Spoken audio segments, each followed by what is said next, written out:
Okay, so just picture your or one of your favorite manga, one that has been one of the first titles you read, one that was a key factor into getting, one that you read and reread so often that you know the ins and outs, the goods and the bads, one that is not just a manga for you, but something that is deeply ingrained into who you are.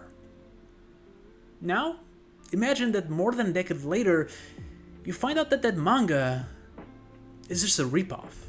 The first time I came across Love Hina was back in 2008, and when I accidentally saw the anime on television. From there on out, I checked some random episodes on television before I learned what manga was and decided to try Love Hina's. Love Hina was then one of my first manga, and the first I've actually completed. And more than that, it was the first non-battle shonen manga I read.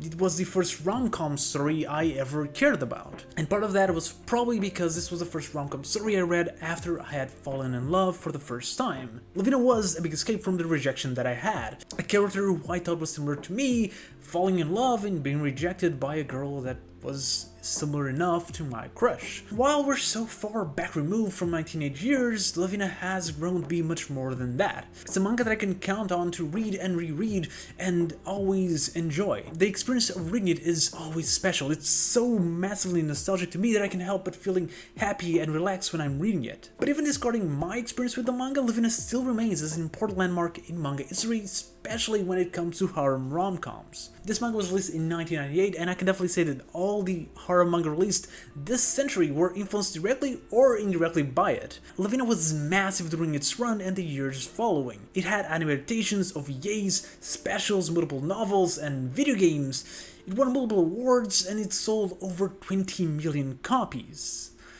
Most titles from the genre in the early 2000s were desperately trying to be Love Hina, because this manga was just that huge. And in doing so, Love Hina established and popularized a lot of the tropes that we see in the harem genre, for better or for worse. Over the years, that meant that Love Hina didn't age perfectly. Reading now for the first time, especially if you've read many other harem rom-coms, Love Hina may come out as a bit generic, but that is very much because it was their foundation. So with that said, with its popularity and influence, what manga could it possibly rip off? Well, Ken Akamatsu may be a big name when it comes to shonen rom-coms, but if there is a name above him, that name is most definitely Rumiko Takahashi. She's a mangaka you definitely know about, even if you don't know her name. If you don't know her massively popular Inuyasha, you probably know her even more popular 11.5, or the massive hit that was Urusei Yatsura. Rumiko Sensei has been doing this for over 45 years and still going in the exact same magazine she started. And while her debut work, Urusei Yatsura, is considered to be the origin point, the big bang of shonen rom-coms, that is not the manga that we're going to be talking about today.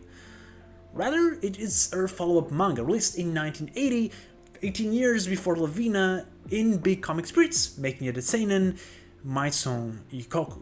Now, while Love Hina is arguably the most popular in the West, Maison Ikkoku isn't really an underground title. It had popular anime adaptation, specials, and OVAs, it had movies, and was adapted into live action multiple times. And the manga does have 5 million copies above Love Hina, what, 25 million.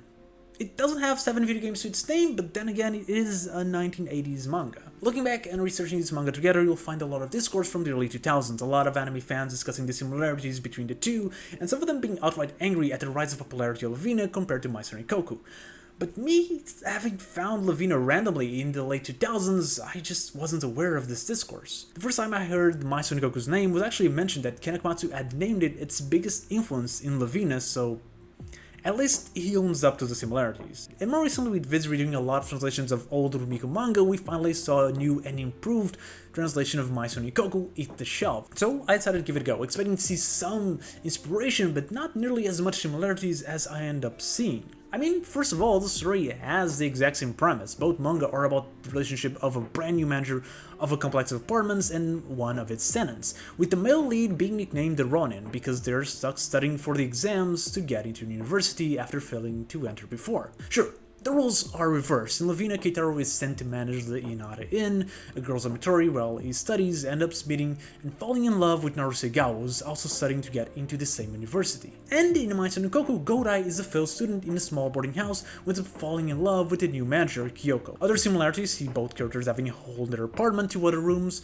though they're used a bit differently throughout the series, and a drunkish, flirty woman who roams the house. And this would be fine if it was the beginning and end of the similarities, but there's actually character development and arcs present in both manga. Both female leads have a previous love, both with another teacher of theirs, and that is one of the main challenges that the male lead needs to face. Both stories also go out of their way towards the end to show parallels between the teacher the girls liked and who the main character eventually grows up to be throughout the series. And probably the biggest this is most definitely ripoff, both include a storyline when one of the characters decides to go on a trip alone and the other follows, intentionally or not, and we end up seeing them missing each other over and over again until they eventually meet. You can probably find more similarities if you decide to really push it and count common story tropes present in most romantic stories, but I think these are enough to show that there was an intent in Ken Akamatsu to write his own Maison Ikkoku. And to be fair, I shouldn't be surprised. I Love You, its previous manga, also shares a lot of elements with another popular rom-com, Oh My Goddess. And to be fair again,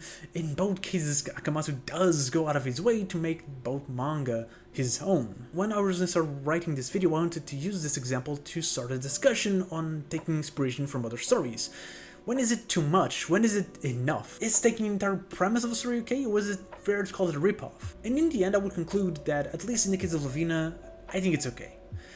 Both manga are different at the end of the day. Love Hina is an rom-com, and with it brings a lot of things you expect from the genre, including the multiple love interests in girls and all the etchiness. Plus, most of the cast is different, besides 3 characters being kinda similar, and they all bring their uniqueness to the story. And Love Hina ends up being far more comical and fantastic, with the final arc having them travel to another island, end up riding a gigantic mecha turtle in a race for true love. Maison Ikkoku is far more reserved and also far more serious. The entire manga is sung about marriage. It's not good enough for these characters to like each other. The manga constantly talks about how they can be good partners in terms of being useful, have a steady job, and being romantically open. And the bulk of the manga sees Godai and his rival trying to one-up each other until one of them finally has the balls to propose to Kyoko.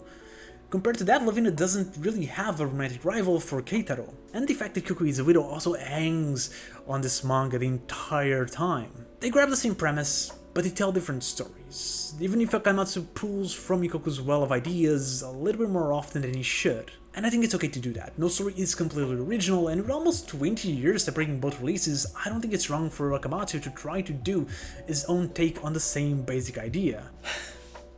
But the more I thought about it, the more I realized that that wasn't my problem. Love Hina has a lot of flaws, but I think it's this thing that still makes it such a great manga to me. The thing that still makes me say this manga is amazing is the lead characters. It's the relationship between these 2 characters. Keitaro and Narusegawa growing closer and closer and slowly falling in love, it's cute, it's awesome. It helps an ecchi-filled manga still have some innocence in here. In the end, it's all about the true love that these characters can have, and it's a relationship that fills my heart, that gives me comfort, that makes me happy. No other couple in fiction has made me feel as fuzzy inside as these 2, until now. I think Maison Ikkoku does everything that I like about Love Hina,